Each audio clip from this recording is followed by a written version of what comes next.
Having a lekker laugh this morning. Thank you very much for joining us on your Feel Good Breakfast Show. Now, the school is out, the holidays have begun, and many teens will be using this particular time to test or grow their sense of independence. And that is what we are talking about this morning with family therapist and social worker Talya Ressel about what it means to navigate this space of independence for teenagers and why parents need to be aware of this. Talya, thank you very much for joining us this morning. Interesting topic. It took us all back a little bit earlier on this morning where we sat and we spoke about, you know, those holiday jobs as teenagers to try and get that sense of independence and, you know, what does it mean from the parents' side. But now we are sitting there, myself and, you know, Graham and Kat, who's got our own kids now, and now we have to... Now you're on the other side. We are on the other side now. Why do you feel this is a very important topic to talk about? I think, you know what, it gets so laced in negativity where parents say, oh my God, I've got the teenager and pity you. And it's really seen as such a traumatic time. Yeah. And it doesn't have to be. I mean, if parents are talking about it more, if they're understanding it more from their kids' point of view, if we're having more dialogue, it can actually be less painful. I'm not going to say it's going to be smooth sailing, because I think any type of change, which is exactly what it is painful. Yeah, and this is why I think why we need to talk about making us aware, but from the teenager's perspective, you know, what is going on during this particular time, Okay, so it's major shifts. Physically, emotionally, the hormones, it's all happening. And if you think about it, in a very short space of time. Yeah. So besides little babies, this is the biggest growth point in their lives. So that everything's changing, they're getting very confused. And at the same time, what is naturally meant to happen is they're supposed to separate. Yeah. They're actually supposed to pull away from us, the parents, and find their way in the world, which is a scary process. It's a scary process and a big one at that. And I want to reverse it from the parents' point of view. I mean, what is going on there? What am I looking forward to here, Talya? So you look right now with your kids, you are the be-all and end-all. They want to be with you. Okay? Well, more mom at this stage, but I can say, but okay, so parents. I get a joke, And what you're looking forward to is they're going to reject you. Yeah. They're going to push away because that is how they're going to separate. So for parents, it's very painful at times, that process where now your child's turned from your opinion counting to their peers. Yeah. Now when mom and dad say that's great, they don't care. What is important is the tribe, their new tribe that they find. Exactly, and that's what they're going to deem important as well. Absolutely. Listen, very interesting topic. If you want to ask us any questions or if you have a comment and you want to give your advice, and maybe as a parent who's gone through this as well, 021-430-9881, please connect with us. Do you feel that nowadays, taking a look at our lifestyles, the way we live, is it more difficult for teenagers and parents to adapt to this new phase of our lives? Because if I'm thinking back, and I was saying this earlier to my mates, you know, I was up in Johannesburg, we were on a small holding and a farm. Yes. I don't remember having these kind of teenager independence issues, because I had the freedom. Exactly. But is it becoming maybe more difficult for teenagers to find that independence and for parents to let go, taking a look at our space? I think there's like a different intensity these days. Yeah. So, I mean, we've got South Africa's situation with safety. So, you know, no longer can you run the streets. But also, we're now used to knowing where people are all the time, what they're doing instantly. So for parents, that separation from their child feels even more scary. Yeah. And I think also what's happening with social media is the same things are happening for teens, but the consequences are higher because there can be a photo of it or a video of it that now plays it into a whole nother level for kids. Exactly. And that's why it's a whole new dynamic.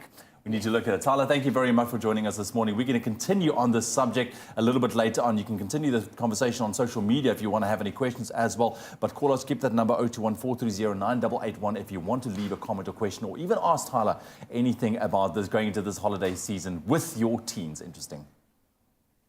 It's my Feel Good Breakfast Show. Welcome back. You're tuned into your Feel Good Breakfast Show, Expresso, right here on SABC3. It's a Wednesday morning, the middle of the week. Yes, we're sliding down to the weekend. Right now, though, we are continuing our parent conversation with family therapist and social worker Talya Ressel about teenagers growing their sense of independence, specifically over this part of the year, over holiday periods as well, and how parents manage with that. Talya, thank you very much. Welcome back. It was a rather interesting discussion earlier on, and it's great to unpack why it's important to talk about this. But just for those who's tuning in right now, just to quickly recap, why is it such an important topic, I think, from both the teenager's perspective and the parent's perspective? Well, I think because the stakes are higher now. I mean, it's about your kids are being exposed to the real life dangers of living, and they're wanting that independence, and how parents handle that plays a big role in whether the child is going to go forth successfully, or whether they find other avenues to gain that independence that are less healthy. Yeah, I guess if we take a look at it as well, why it is so important to start building a strong foundation with your children from a young age. So when you get to this stage, I mean, I guess as a parent, it doesn't make it any easier, but it's easier for you to kind of trust. Well, exactly. It's a process. I think from little kids, we want to start, the whole goal of us parenting is to create independent, functioning adults. So this doesn't only start when they become teenagers. As kids, slowly but surely, we're handing over more and more responsibility, more and more control. That's our job, is for them to leave us. Absolutely. So what's your words of advice for the parents, specifically going into maybe the holiday period? Yes. Their teenage kids are looking for those holiday jobs, or getting those holiday jobs, going out on their own. How do we parents deal with it? I think parents need to take a moment to be calm about it, first of all, and then talk to their child about it. I want parents to know, I'm not saying let your child do whatever. You must be clear as parents, what are your limits? What's important to you as a family? But discuss it with your child. Don't dictate rules. If you clamp down and become even tighter and more restrictive, they're going to still try to find ways to get around you. And it's good kids. It's not that kids are wanting to be bad. I want parents to know this. Good kids tell lies. They tell secrets. They try and deceive, because this lure of freedom is just so enticing.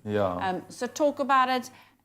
Decide for you, what are the consequences. Teach your child, listen, with more, like Spider-Man says, with, great power comes great responsibility. So there's a consequence for these increased independence, these choices, and you can't protect your child from these consequences. And that's the thing, you can't do it. And why we spoke about building that strong foundation comes into play right now, because now is the time where you need to take a bit of a back seat, mom and dad, to kind of let them go, which is scary. I think also great at the same time, because teens, they want. I can just remember how awesome it was, just feeling that sense of independence, that you're able to do things on your own, and you need to, as a teenager, go through that as well. You need to have those tools, though, and you can only have those tools by practicing it, learning, making mistakes. Absolutely. Because your parents can't be with you all the time, as much as they want to be. So we want our kids to have the tools, how to make a decision that's in their best interest. They're looking after them when they're in that situation, and you're not there to say, no, no, no. Exactly. You need to still be that voice of reason that's there. But to allow them to think about it. Absolutely. Talya, just to wrap up, going into the holiday season now, I know a lot of parents are probably on holiday, families are on holiday right now. What's your final words of advice on how to manage this so that it becomes a nice environment, not a stressful environment? I think for parents to remember that this will pass. This stage of separation needs to happen. It's hard. You are going to butt heads sometimes. But when the child comes through it, but probably in a few years' time, they do come back to wanting to spend time with their parents. And this moment of rejection is not forever, and it's healthy. You don't want to be their friend. You want to be their parent. So they have to push against that to some degree. Oh, I remember that. My dad always, I'm not your friend. Yes, exactly. I'm your dad. But I want to take this moment to say, Mom and Dad, thank you very much. I know we butt heads on numerous occasions, but we're okay. We're okay right now. Talya, thank you very much for joining us this morning. Have yourself a lovely holiday and festive season as well. That's your parenting right here on your Feel Good Breakfast Show.